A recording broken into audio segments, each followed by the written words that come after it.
السلام علیکم درنو دوستانو، لکه څنګه چې تاسو ته معلومه ده چې زنا بدکاری یو داسې بد عمل دی، یو داسې بد کار دی چې د هغې سزا په دې دنیا کې هم ورکولی شي او په هغه دنیا کې هم، یعنی په آخرت کې هم. په دې دنیا باندې د دې کوم عذابونه دي، کومې سختۍ دي، دا هم در سره شریکوم او په آخرت کې به د دې په باره کې څه کیږي چې کوم انسان دا کار کړی وي. تاسو سره ډېر تفصیل شریکوم، په دې ویډیو کې را سره تر اخره پاتې شئ. قدرمنو دوستانو، تاسو ته معلومه وي چې زنا یعنی پردی ښځې سره بدکاري کول دا یوه لویه ګناه ده چې ګناه کبیره ورته ویل کیږي. او که یو واده کړې ښځه او یو واده کړی سړی په خپل منځ کې بدکاري وکړي، نو د هغوی دپاره د سنګسارېدو سزا ده. خو که د دې برعکس یو ناواده کړی سړی او یو ناواده کړې ښځه یعنی پیغله جینۍ او زلمی هلک دغه بدکاري وکړي، نو د دوی دپاره سل دوری دي. په دې دنیا کې د دې سزا دا هم ده چې زنا یو قرض دی او کوم انسان چې دا کار وکړي نو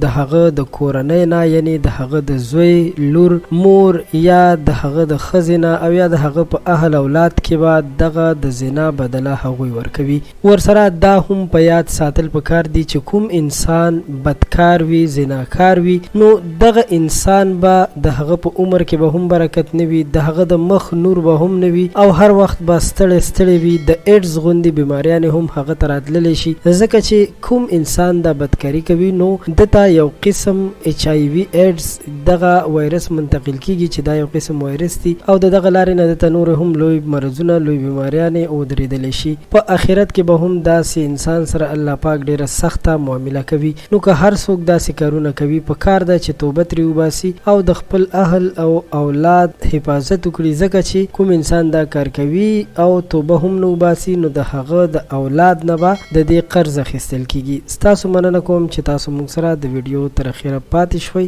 زموږ چینل در سره ضرور سبسکرایب کړئ. خوشحاله اوسئ.